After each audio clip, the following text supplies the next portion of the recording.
রাগ কমানোর ৫ উপায়। খেয়াল করে দেখবেন আপনার রাগের কারণে অন্যরা যতটা না বেশি কষ্ট পায় তার চেয়ে অনেক বেশি কষ্ট পান আপনি। পুরো বিষয়টি বুঝতে পারলেও রাগ নিয়ন্ত্রণে রাখাটা কষ্টকর হয়ে যায়। হঠাৎ রেগে যাওয়ার অভ্যাস আছে যাদের, তারা রেগে গেলে কি বলেন বা কি করেন সেটি নিজেরাও বুঝতে পারে না। আপনারও যদি যখন তখন রেগে যাওয়ার স্বভাব থাকে তবে নিয়ন্ত্রণের চেষ্টা করতে হবে। জেনে নিন রাগ কমানোর ৫ উপায়।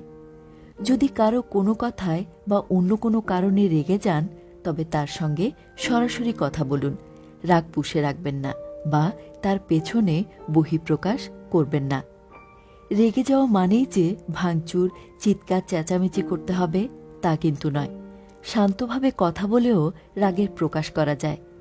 আপনার রাগ কমিয়ে ফেলার অন্যতম উপায় হতে পারে এক্সারসাইজ করা। অনেকের ক্ষেত্রে দেখবেন রাগ হলে হাঁটতে বের হয়ে যায়। কিছুক্ষণ হেঁটে আসলে রাগ কমে যাবে। রেগে গেলে আমাদের মস্তিষ্কে অনেক হরমোন একসঙ্গে রিলিজ করতে শুরু করে। এই সময় কিছুটা ঘাম ঝরাতে পারলে আপনারই সুবিধা।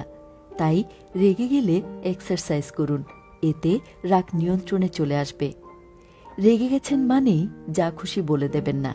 রাগ প্রকাশের অনেক ভদ্র উপায়ও আছে। তাই রেগে গেলেও শান্ত এবং স্থির থাকার চেষ্টা করুন। এই স্বভাব আপনাকে আরও বেশি বিচক্ষণ ও পরিপক্ক করবে। রাগের সময় কষ্ট হলেও কয়েক মিনিট স্থির থাকুন, দেখবেন রাগ কমতে শুরু করেছে, মন শান্ত হচ্ছে। কারো কোনো আচরণ খারাপ লাগলে তার কাছাকাছি থাকবেন না, সেখান থেকে বেরিয়ে অন্য কোথাও যান। কিছুক্ষণ একা থাকুন।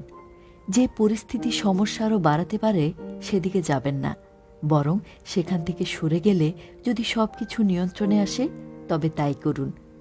একা থাকার সময়ে পুরো বিষয়টি নিয়ে চিন্তা করুন। সব দিক বিবেচনা করলে দেখবেন আপনার রাগ নিয়ন্ত্রণে চলে এসেছে। অনেকে আছেন যারা রাগ পুষে রাখে, মুখ ফুটে কিছুই বলে না।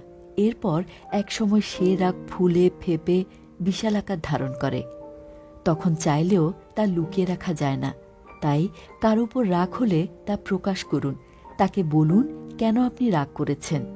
কিন্তু নিজের ভেতরে চেপে রাখবেন না, এই স্বভাব ভালো কিছু এনে দেবে না।